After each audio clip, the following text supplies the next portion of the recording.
Hi everybody and welcome to the video and live streaming show. My name's John Lacey and as always I'm joined by Sam Proof. Today on the show we're going to be talking about overcoming video objections because I know there are some people out there, and let me be really clear up front. If you don't want to make videos, that's fine. We're not here to pressure you into doing something you don't want to do. But we really want to talk to the people that want to do this, but just can't seem to bring themselves to do it. So we're going to unpack some of the objections that we hear all the time in terms of time, which we'll get to in a second.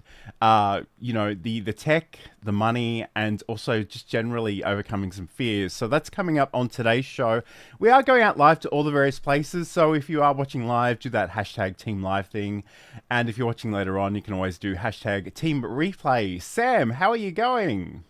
All right. It's been I don't know. I feel like every week for the past 3 months has been pretty touch and go and really hectic and all that stuff. We had some sad stuff happen cat wise, and then I am working on a super secret project that I think is launching next week, but I don't know. I thought it was launching this week, and then it didn't. So we'll see.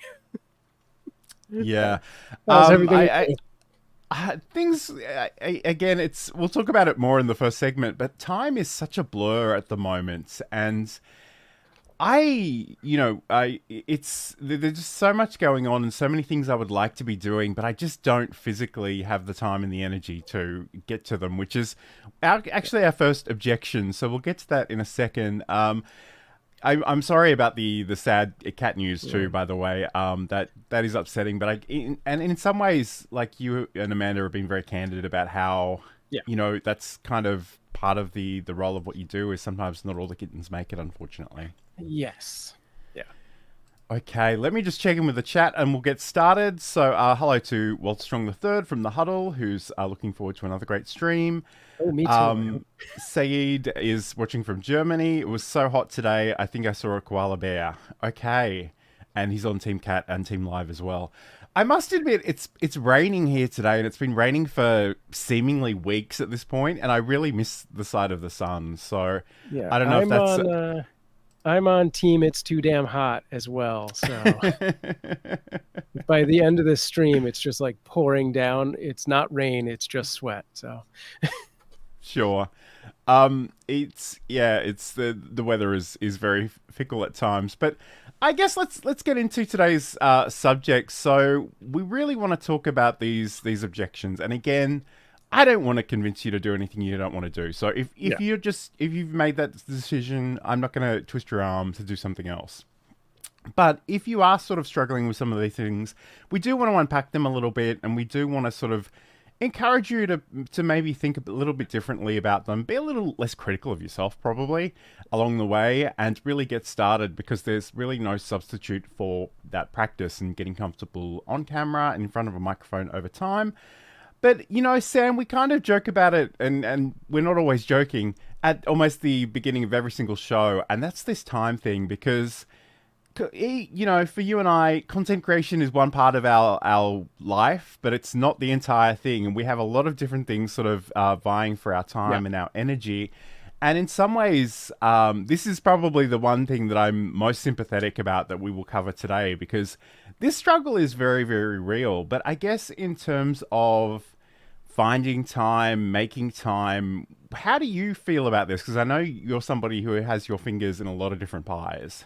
yeah, I mean, and I'm also somebody who wants to do all of the things. Like, I have the quintessential ADH brain of, like, it never stops coming up with new things to do. Like, that's not a problem for me. Ideation, I could sit down and spit out a million possible things, but then, like, having the time and focus to be like, this is the priority and we're going to do it. It's a lot. So, the simple act of having a show like this one where somebody else is involved, and I have somebody that I have to, I totally lost the word for this, but I have to show up, right? Because, it's sort of that accountability. Yes, an accountability partner, except for the couple of times that I haven't been able to. But, those were legitimately big emergency things. So yeah, having like an accountability partner or something else along those lines where I'm like, I can't just be like, I really want to do this, but I also just want to stay in pajamas and watch Netflix. I think it's really important, you know, and a lot of that also goes into like not spreading yourself too thin, like taking the time to look at your list of like, this is the 20 million things I want to do, and going, these are the three that I can and should do. Absolutely, and again, hello to the Stefan who's watching on the chat over on LinkedIn today. Thank you for joining us. I'm very excited about a lot of different things too, and like there have been projects that I want to play with, and I don't think there's anything wrong with that. I think that can be quite Sure. rejuvenating to a creative person to try different things, but I do have very particular priorities, and number one is this show. And again, the other thing that makes us accountable is that this is sort of scheduled, it's promoted, people Yes. expect to see us at a certain time. So it's I often feel like I'm letting people down if we can't do this show. Um, and then Yeah. secondly, I I have a think, newsletter where I sort of talk about this show and other things as well. And there are other things like my podcast. There's the OBS content. They just don't happen every week, no matter how much I would like them to. I have to be a little bit more philosophical about those and just do them when I can. But I think in terms of video, certain workflows, and it's been the thing I've been saying all week is the thing about workflows is it's got to work for you, and everybody's different. yeah. Everybody has different preferences. Everybody has different comfort levels. In a lot of ways, I'm conscious of the fact that I made a video, I want to say last year, that has never seen the light of day just because I didn't get around to editing it. And in some ways, that's kind of the joy of going live, is that you can sort of do it. You have to be a little bit less perfectionistic about that. You need to roll with the Yeah. punches. If you trip over your words, you just go again. And it's not, and we'll talk about this more in the last segment in terms of mindset and overcoming fears. But even when things haven't been great, in recent weeks, I've had some camera issues. My camera has just died mid-show, and Yep. sometimes we can bring that back, and sometimes we haven't. But the thing is, the sky didn't cave in on my head. No, nothing terrible happens, and in some ways, that's the thing I like about live is it forces you to be resourceful and to be okay. Yeah.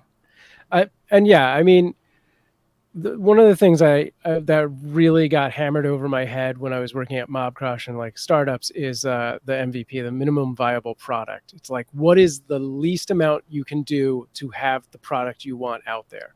You know, which with live is, if you can hear me, awesome. If you can see me, good too. But that's Mm-hmm. it. Like, really, you don't have to have the bells and whistles. You don't have to have amazing transitions and video overlays and like stock footage and all of that stuff. It doesn't matter. It can be a stagnant shot. Just as long as people can hear you and probably see you, you're good to go, right? When you're talking about like a YouTube video, maybe the minimum viable product is going to be a little fancier than that. But this day and age, you're seeing so many videos out there that are just one take, and they're just trimming off the fronts and bottoms so that it doesn't start with like, and um, so yeah, it's really about what is the least I can do to get the result I want, right? So don't be a perfectionist, and then move forward. And I know that that's very difficult for That's some of hard. us, but we'll talk about that more later on in the show. Just want to check in with the chat. So hello. So Walter Strong is saying, I agree with you guys. It took me over a whole year, before I became comfortable doing a live stream by myself.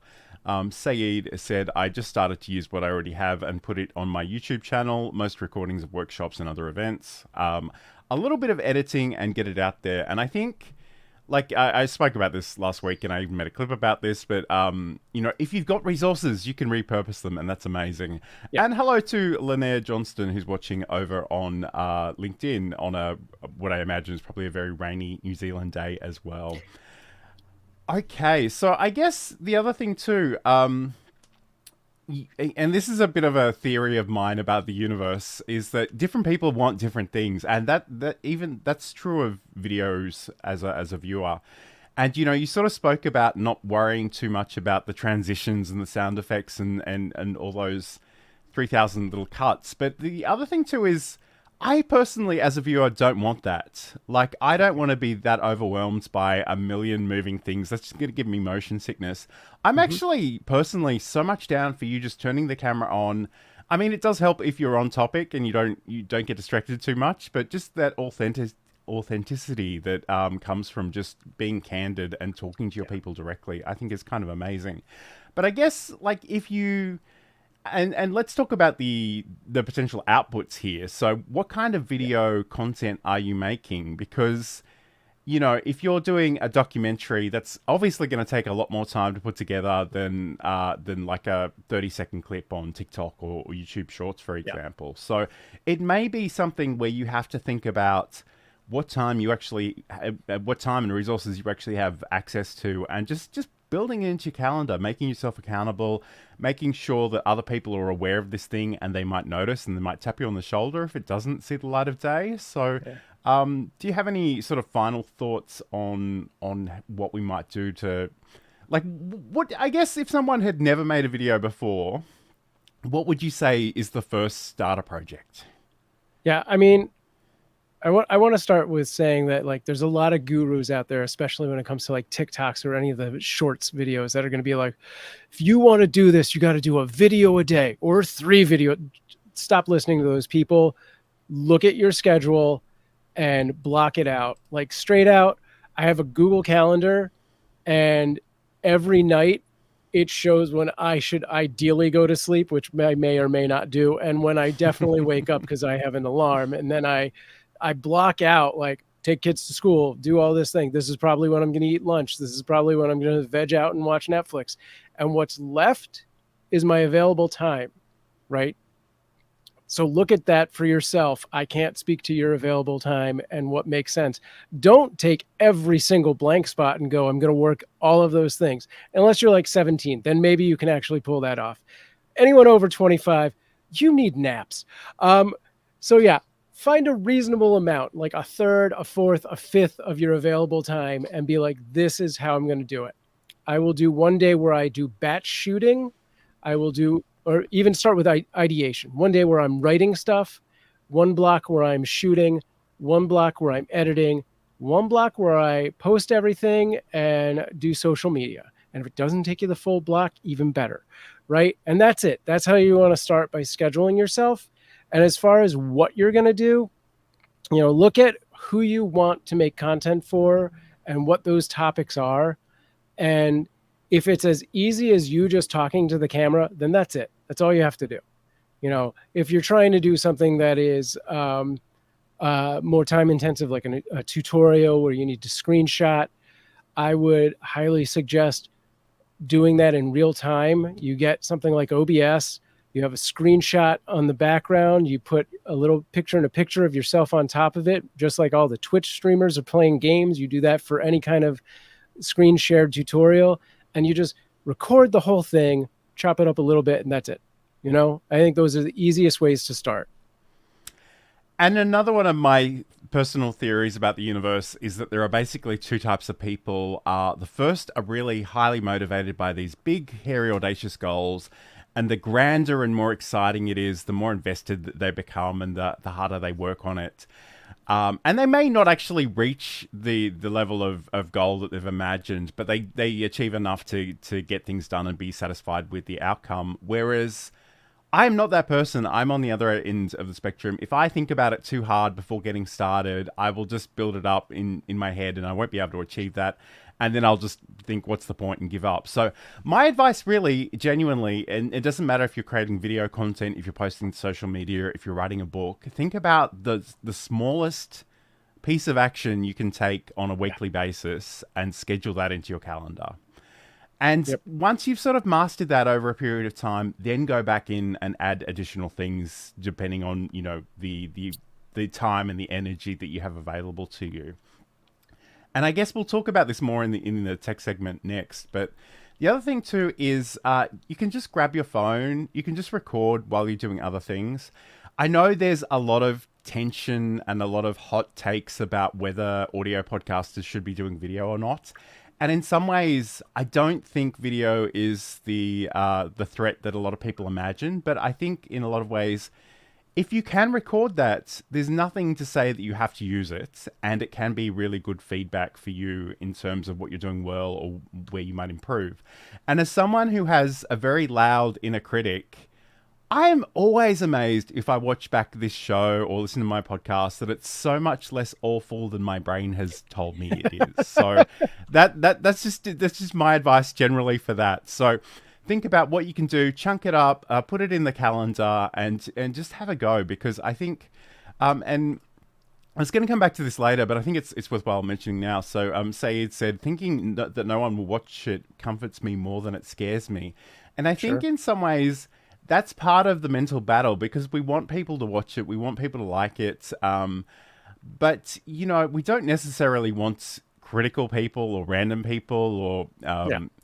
I get a lot of, I guess because OBS is literally free software, and I get people from all kinds of parts of the world where English may not be their first language, and I don't really always know what they're asking or commenting on, which is fine, but yeah. So I guess just be a little philosophical about it, and I think in a lot of ways you can't mandate how people receive you. What you can do though is focus on your own output, and I think that's really worthwhile. Business Growth Ready says midnight in the UK. Must be bedtime. Going to add it to the calendar when I get the time.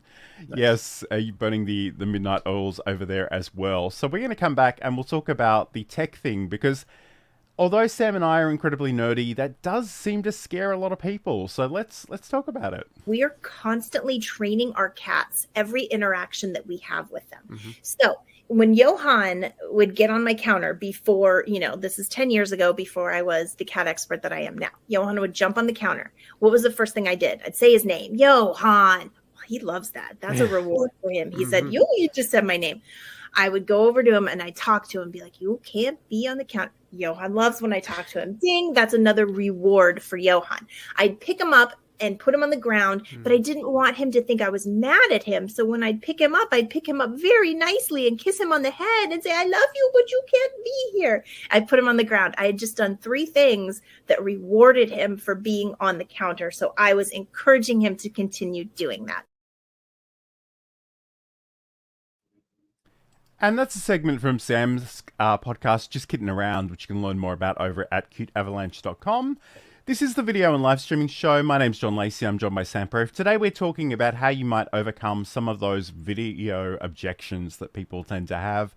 We spoke a little bit about time already, but let's talk about tech. And again, I kind of alluded to the fact that Sam and I are pretty nerdy. We love the gear. We love the software. We love really getting in and playing with different things. But it can be quite overwhelming for a lot of different people. And one of the things that we say, Sam, is that if you're a live producer, if you're on-screen talent, there are lots of hats that you're wearing simultaneously. And I think in some ways you can't prioritize all of those at the same level. Like there's just too much going on there. Sure. So what do you think, and again, in terms of low tech solutions, if somebody was interested in, say, going live, like what do you think some of the tools that might be worthwhile exploring could be? Yeah. I mean, unless you have a very specific vision, it's as simple as if you already have a smartphone or a laptop or whatever other computer that has a built-in camera, that's it.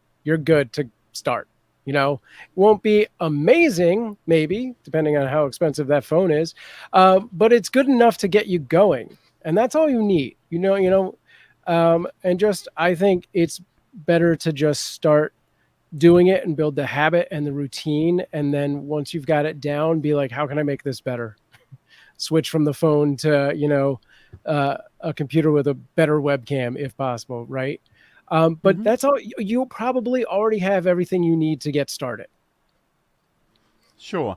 And I guess, we do talk about OBS Studio a lot. And again, that's probably not the place I would recommend beginners start.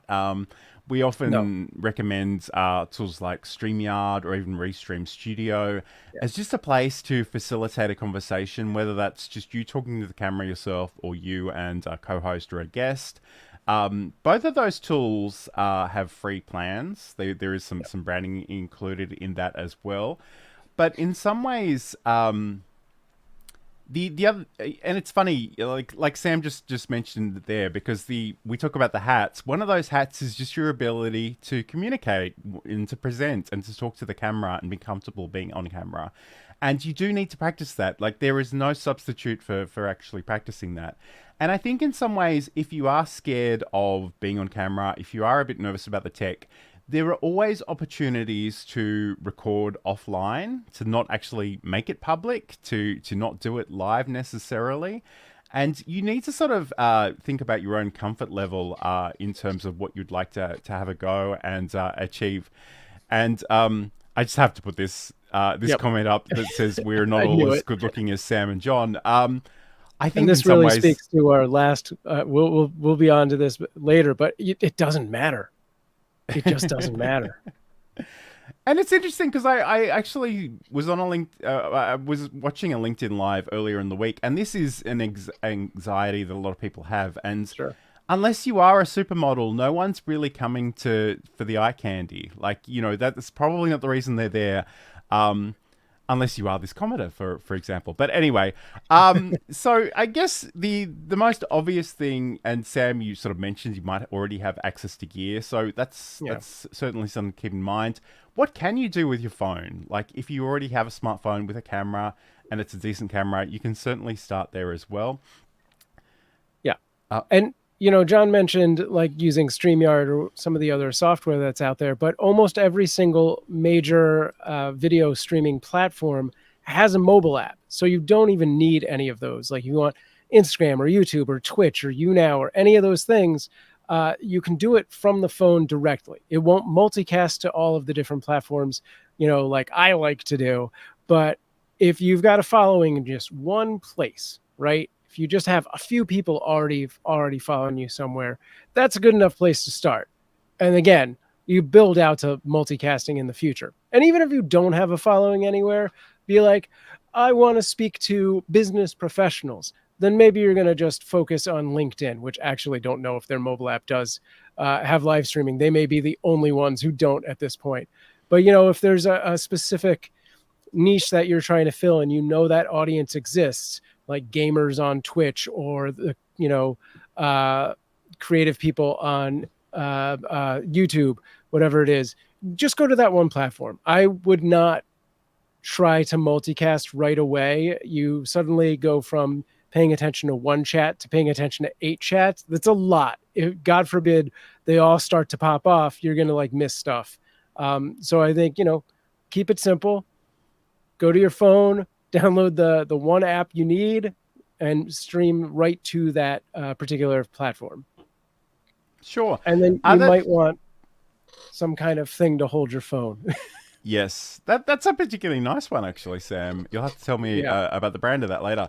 But anyway, in some ways,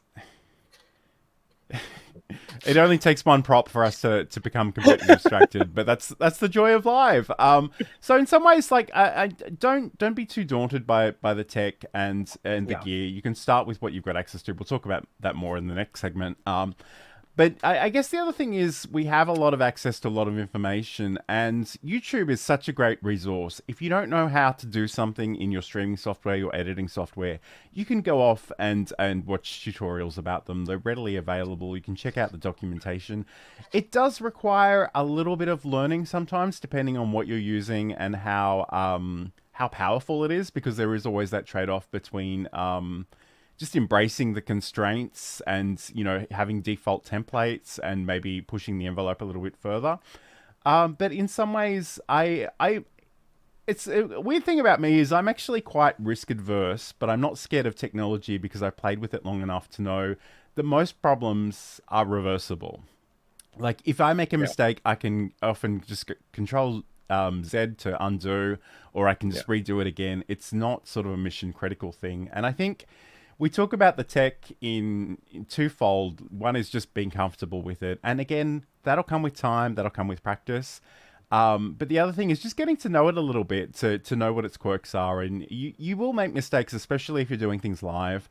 And don't stress about those too much, but you'll know for next time what not to do. So definitely keep that in mind. Yeah, and even if you've already done the live or you've already put the video out, you can redo that topic again, time and time, again. And that's what a lot of those top streamers do. Like every beginning of the year, it's how to make it on YouTube in 2024, how to make it on YouTube in 2025. And there's maybe one thing different this year than there was last year, So, and I guess the other thing too is like your audience is potentially growing and changing alongside you. yes. And we've done, between the two of us, we've done some version of using the OBS Studio virtual camera probably 8 times now. And sometimes people in your audience just aren't ready for it. And then you do it again 3 or 4 months later and they're much more receptive and you've had more time to practice it. You're more comfortable in camera.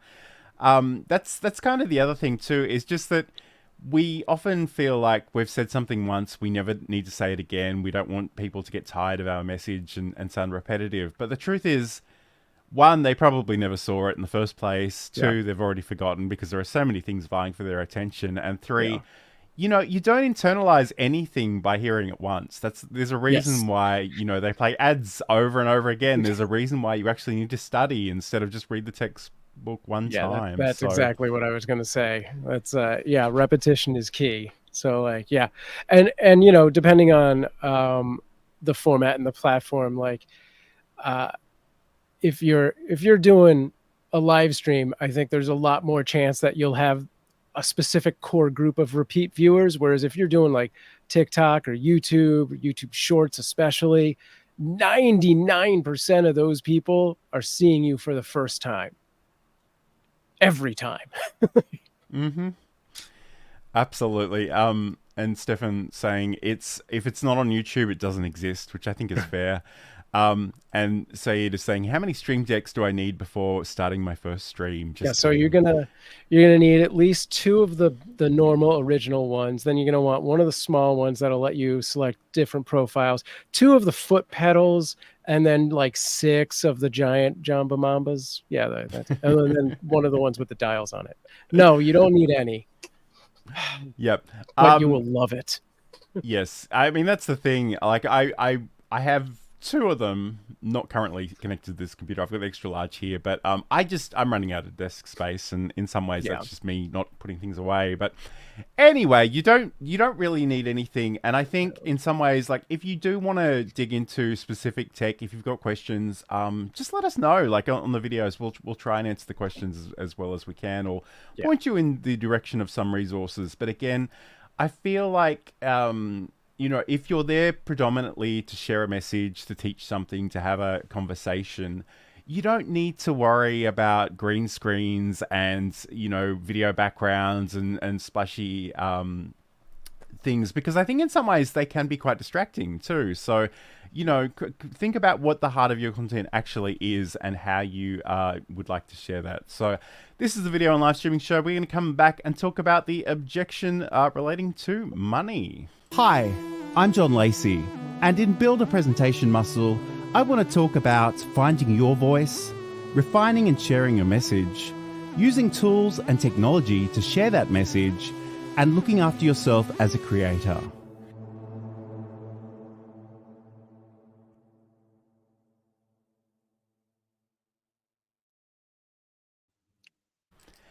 And that's a promo for my podcast, Build a Presentation Muscle, the podcast all about showcasing your expertise through content creation, which you can learn more about over at johnlacey.com.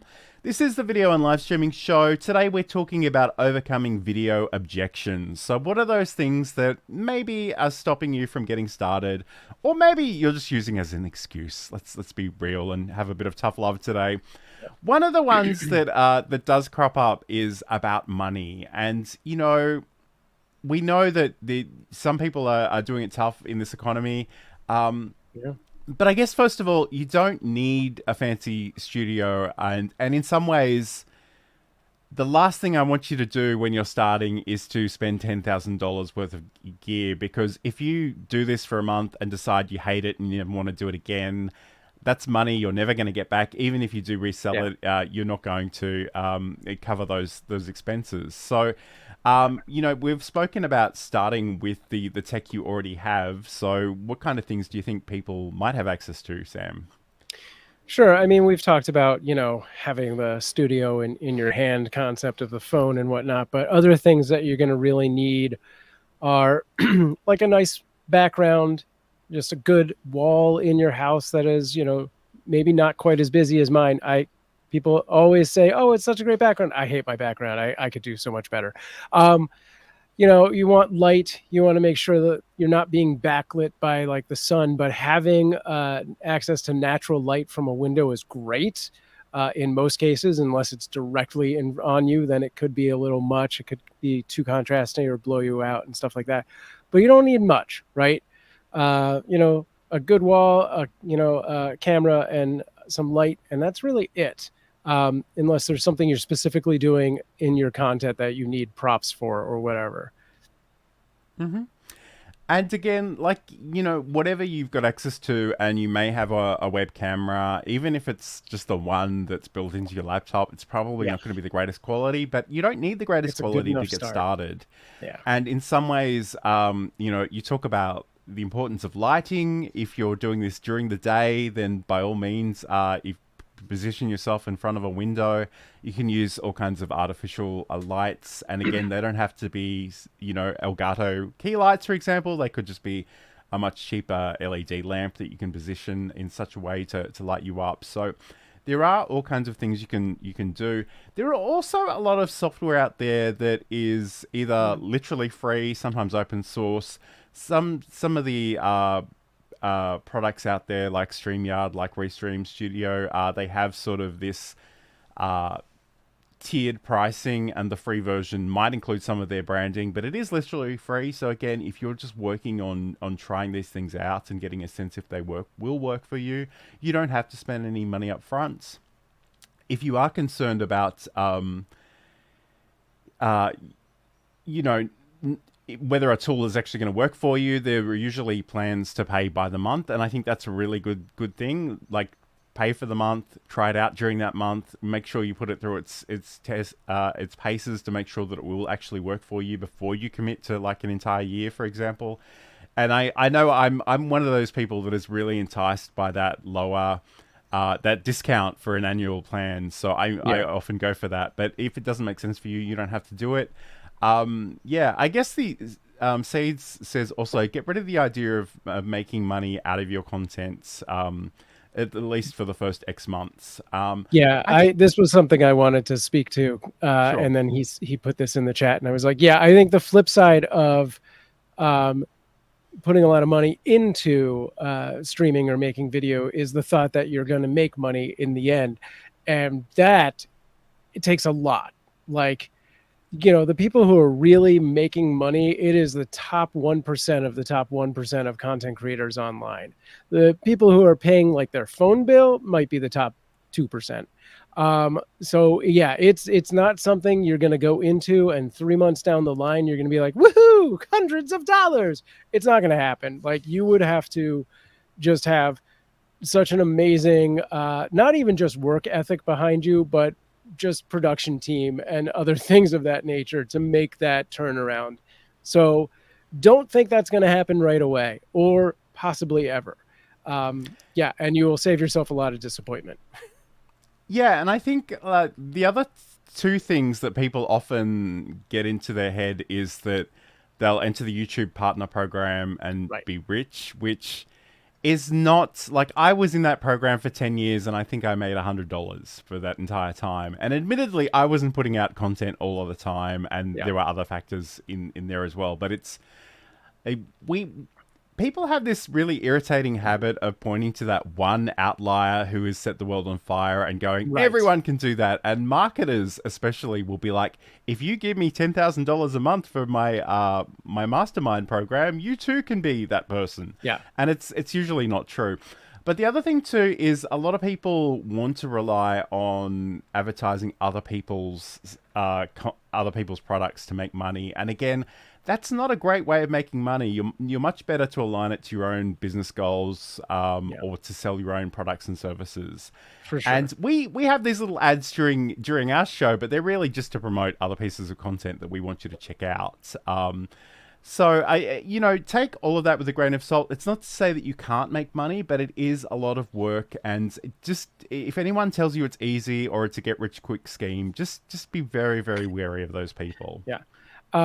Just to put this into context, as a quick case study, I won't give you the entire 7-year run of Cute Avalanche, but somewhere around our 6th year, we hit, I think, 10,000 followers on our Twitch, and we started to actually push some attention over to our YouTube. At about 4 months, we were able to take a YouTube channel that already existed, but just we weren't putting a lot of focus on, and get it to the point where it could, apply to the YouTube partner program, and it made it. YouTube itself for, this kitten cam, we're lucky to see $100 every other month. And it's making a lot of content, right? So yeah, that's your quick full disclosure on what it looks like to be a content creator. There's a lot of other avenues that we have going on that we're pulling little bits of money here and there. And yeah, it really comes down to having a very wide net of like, here's a myriad of ways we can pull advertising dollars or sell merch or do sponsorships or, 10 other things. So again, just go into it with a realistic expectation that you're not going to come out of this rich tomorrow. So be very careful about how much money you put in to start, because even though they tell you it takes money to make money, that's not what this is about. And it's interesting, and I don't want to get on my my soapbox too much, but I see a lot of like small businesses, like single people operations that will pay for 40 pieces of random software or apps that piece together their business each month, and it just seems so deeply problematic to me for a whole bunch of reasons, but not least of which the fact that you're paying $20, $30, $40, $100 per subscription. So keep that in mind. This question from Linnea, it's not strictly about the money aspect of it. And so she writes, do you guys have any suggestions for preventing light reflecting off your glasses when you're on camera? I guess in full disclosure, neither of us normally wear glasses, but in some ways there are a couple of things, and some of them relate to the glasses themselves. There are filters, I think anti-glare filters that you can actually get applied to the lenses. And again, as someone who doesn't wear glasses, I don't have a lot of detail on that, but I can see what I can find out. But the other thing is just thinking about, if you do have lights, how you're positioning them. And often you just, instead of coming straight at you, you might actually want them a little bit above you, a little bit angled to the side, or even potentially, and again, it depends very much on your space, you might even want to bounce them off a wall or have a little bit more diffusion of that light. So was there anything I don't know else if this that you will wanted to actually, add there? So if I was wearing glasses, I can't really see if this is reflecting, but I have a classic 3-point setup. So my lights are 45 degrees off of me in 2 different positions. And then technically the third point of light would be this backlight, but that's more of a artistic thing. You could backlight, and that would give you your traditional 3-point light. That is probably the easiest way if you have the space. And I mean, I should say, like, my lighting is very much just lighting me and the green screen behind me. So if I do actually raise things like my coffee mug in and put them in certain places, the light will definitely bounce back off them. So I'm not going to pretend to be an expert in terms of lighting, but those are a couple of things that you might like to think about. So Saeed does wear glasses, so he's has a helpful tip here. So I also wear glasses. Try to create a wider angle if you use actual lights until you cannot see the reflection anymore. Also, lowering the brightness of your monitor helps. So that's a good idea. That's definitely a consideration. So thinking about where the light is, and again, if you're working with natural light, it's great. That's usually inexpensive, but it's also subject to change. Linnea and I are very much in rainy climates at the moment, so those are things to keep in mind. But honestly, those might be a couple of things to explore. But I certainly wasn't distracted when I watched Linnea's live stream during the week by the glasses or any reflection on them. So I think you're doing well there. And just for in case anybody else is out there and you do have contacts, but the glasses are important to your sort of personal brand, you can Drew carry it, where you wear the contacts and then just have frames without glass in them for the look. That's probably the easiest. Sure. Okay. Walter is saying that he agrees with Saeed as well about the position of your lighting based on the space that you have available to you. Yeah. So that's definitely something to think about. But in a lot of ways, try these things. Just record locally and just see if they're a problem. And I'm happy to take that offline if you like, Linnea. So again, if fear of not having enough money is something that's stopping you from getting started, think about the things you already have access to. Just grab your phone, record 30 seconds, a minute of you talking about your subject. You don't necessarily need to make a lot of edits or do anything too fancy, but you certainly have access to tools. There are many video editing software out there that are free or inexpensive. And there seem to be more and more of these every single day. We've traditionally been big fans of CapCut, although because it's TikTok and ByteDance, there's a bit of question mark over that politically, right. But we did a whole show on that and we won't get into that again. But, there are different ways. And again, I think in some ways it's tempting to think of any of these excuses as a reason, but really they are excuses and we just want you to get started. So we're going to come back and talk about the fear because I think in some ways that's probably the thing that's most likely keeping a lot of people from actually starting. If you've been watching us for a while or this is your first time and you're thinking, Sam, John, this is great stuff, but I'm wearing a lot of hats already and I don't need to add this to my list of things that I'm doing, but I really want to live stream, I've got you covered. I've been a freelance technical director and stream operator for 20 years, and I can help you either with one-on-one counseling, setups of shows, or even run your whole show for you. Get in touch with me, samproof@gmail.com, or find out more at samproof.tv. And you can certainly reach out to Sam if you need help with those live production services. So this is the video and live streaming show. Today we're talking about overcoming video objections. And again, this is only for people that want to make video. If you don't want to make video, that's fine. We're not going to twist your arm or anything. But let's talk about the fear, because in some ways, I think this is the thing that will paralyze a lot of people. It will stop them from getting started. And there's a lot of different parts to this, and we'll try to unpack some of them today. But, often the thing that we hear is people don't like the way they look. They don't like the way they sound. So I guess, first of all, Sam, how do you think we should think about those two things specifically? Yeah, I mean, that is probably one of the things that I hear the most often when I ask people what's holding them back from live streaming, which, by the way, for anyone out there in our chat right now, like, what are your number one fears on live streaming or video creation? But yeah, when it comes to things like look and sound, like it's so hard to get past that because that's such a thing that is built into our core being. But I just feel like we just have to beat it over your head that it doesn't matter. Like, go scroll through TikTok for half an hour and you will see, if the algorithm is nice to you, just how much that does not matter, right? Sure, there are beautiful people out there. There are people with angelic voices doing content. And then there are not the total flip side, like there are just everyday people. And I don't consider myself, not to offend John, but either of us to be like going to the Met Gala beautiful. I think we're pretty standard, on the attractiveness scale. There are just hundreds of thousands of people out there putting out content. Good Lord. And yeah, you don't have to look amazing. You don't have to sound amazing. The things that, make you unique will make you stand out, actually. So, it's just something you have to get used to, is that is not the standard. We are not Hollywood. Nobody's out there casting us. You're casting yourself. So don't get in your own way, right? Absolutely.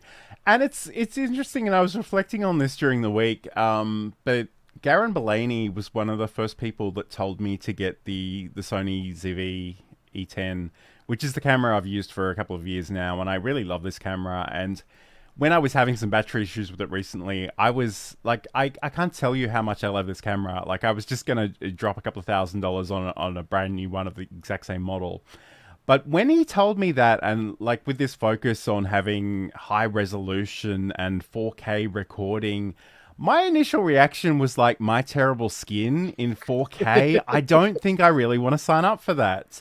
And one of the weird quirks about this is it does actually have some sort of beauty filter on it. And I must admit, the first time I tried the camera, I thought that's kind of weird. I really need to go and turn that off, but then I never did. And I've just left it on. And I've had to go back to different webcams recently, and it's bizarre how confronting that has been for me, Sure. from both Logitech and Elgato.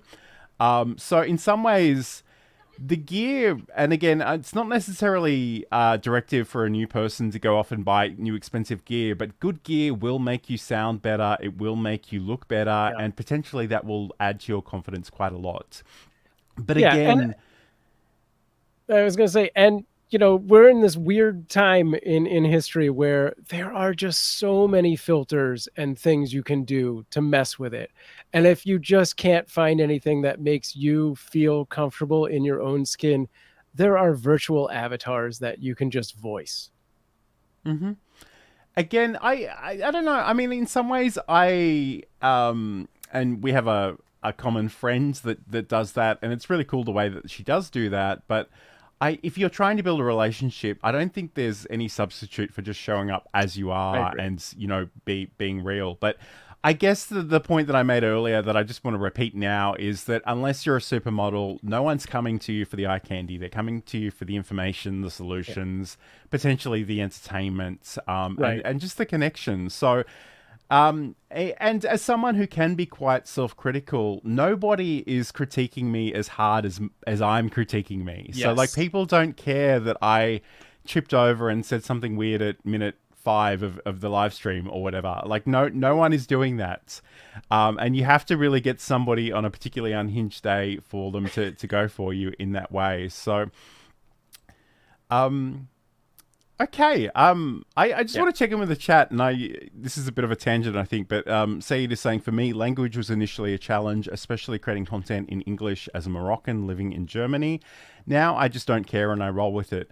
And I must admit, like that was a concern I think that Saeed expressed to me before he came on our show. But like there's no problem. Like we communicated really well. Again, except for the fact that I was having camera issues that week. But yeah, I mean, to be honest, like nobody is expecting you to be perfect in the way that you're probably expecting yourself to be perfect. So just let it go. Yeah. And you know, I think I get so many people on the flip side who are just like listening to the chat and like trying to communicate to me in chat that are like, sorry for my English. And I'm like, I totally understand you. You're amazingly good at this. Don't worry about it. You know, like if you have a simple grasp of it, I'll be honest with you, most Americans have a simple grasp of it. So there you go. You're going to be fine. You're going to be totally fine. Absolutely. So, yeah, I guess there is that element to it. But yeah, in some ways, like just do it. You know, and that's such a cliche, but there is a degree of exposure therapy that you just have to do this often enough to get comfortable with it. And even, you know, 15 odd years ago, when I was making YouTube videos fairly regularly, I think I stopped for like 6 months, and then I tried to make one, and I just stared at the camera for like 40 minutes, not knowing what to do, and it was so uncomfortable. So even if you've taken a break, you probably need to get back into the swing of things. So don't be too critical of yourself. But I think it's worthwhile to experiment with different ways of working. And I know some people that just turn on the camera, they talk for an hour, and then they cut it down to like 10, 15 minutes worth of content. That would irritate me so much. As a person who needs structure in the world, like I would much rather have my points planned out, or maybe even a script that I read out verbatim, because that's the other thing. And people have such strong feelings about scripts and teleprompters and that kind of thing. But the first time I used mine, I recorded a 2-minute video in real time in a single take. And I'm like, you have no idea how much easier that made my life than me trying to remember what I was trying to say, stuffing it up 30 times, and then just getting annoyed. And I told Sam about this a few weeks ago, but And I'd forgotten until quite recently, but there are videos on YouTube where you can see I'm getting quite angry by the end of it because I've done just so many takes and I'm just like, I don't even care anymore. I'm going to say it. I don't care how angry I am. So again, find something that works for you. And that's been the thing I've been saying all week is the workflow needs to work for you. But I guess the other thing that people are sometimes fearful of is that they say the wrong thing, especially in a live situation, or they inadvertently share something they didn't intend to share, and those are potentially big issues. And again, I guess first of all, if something has happened that's maybe a little embarrassing, you can go in, you can take down that content, and it doesn't need to live forever just because you did it live, for example. Yeah, and if you're, like a live streamer on YouTube and you feel like that is something that you're concerned about, that you have a tendency to overshare or say things that you're going to regret, you can, as one of the settings, set your YouTube live to archive to unlisted when you're done, so it is immediately no longer public. Absolutely. So yeah, that's another thing. But again, in a lot of ways, and I hate to keep saying this because I think people are always looking for a shortcut. They always want to have a sexy marketed solution to the fear. But in a lot of ways, it's just showing up regularly. It's practicing. It's watching and listening back to these things. And I know that can be excruciating, but it's the way that you'll learn what you're doing. And if you do need to make some adjustments or corrections, you'll find that out. But also, and I mentioned this at the beginning of the show, if you've got an inner critic that's telling you everything you do is crap, and you watch it back and discover you're not crap, that's going to help you a lot as well, just in terms of mental health and emotional stability. So I kind of do recommend that you do get in the habit of watching these things back. We mentioned on a recent show that there was a woman who had been doing stand-up and sharing her stand-up segments on Reels. Oh, yeah. And then she ported them over to YouTube, and she got all these really negative comments. And initially, she just assumed it was sexism and just trolls on the internet. But it turned out that because the Reels could be longer than the YouTube Shorts, a lot of those videos were talking about how great she was at crowd work and then not showing the crowd work, or setting up the joke and then just never getting to the punchline. So it is a good idea to sort of take a step back and watch the thing you're putting out into the world just to make sure that it's okay. And again, like, I don't even want to get into the whole bone conduction thing that makes the way you hear yourself when you're actually talking different to the way that you hear yourself when you're recorded. But again, it's just something I think you need to practice. You just need to get used to it, and you need to get more comfortable with it. So yeah, I mean, and the difference between seeing yourself in the mirror as opposed to the inverted, video view is very jarring for some people as well. Then you just need to get used to it. Absolutely. And I see certain people on TikTok that they'll do it the entire thing reversed, but then they'll have a sign that they want to hold up, or they've got a t-shirt, and then they flip it around just for that segment, and then they flip it back again, which is so confusing for me as a viewer. But Saeed writes that watching my own recordings was a game changer for me. After the first ones where I cringed, I now really enjoy watching my own stuff. Yeah. And it's funny, when we started this show, we didn't do it live. We did it pre-recorded, and I would have to go in and edit these things. And it was really interesting how much I learnt by re-watching and re-listening to these recordings. So don't be too scared of that. And I know it can be painful at first, but I really encourage you to push through because the rewards are quite great. I just want to check in with the chat. Chocolate Quilts is saying hello from Los Angeles. Apparently driving, so hopefully we don't distract you too much. Keep your eyes on the road. Stay off the 405. It's murder right now. Business Growth Ready says I'm beautiful, according to his mother. I remember hearing that when I was in the pram. And again, I don't want to cause an international incident, but Farquad writes, don't worry about your English. American English can't be learned. It can only be experienced. That's fair. So, if there is something in particular that you're struggling with, if you want to bounce some ideas off us, let us know in the chat, wherever you happen to be watching this. We'd love to help you out. But in some ways, the thing that I always say is that, you you'll get feedback by doing things in a way that you won't get when you're just waiting to feel confident enough or ready enough to get started. So you really do need to get started.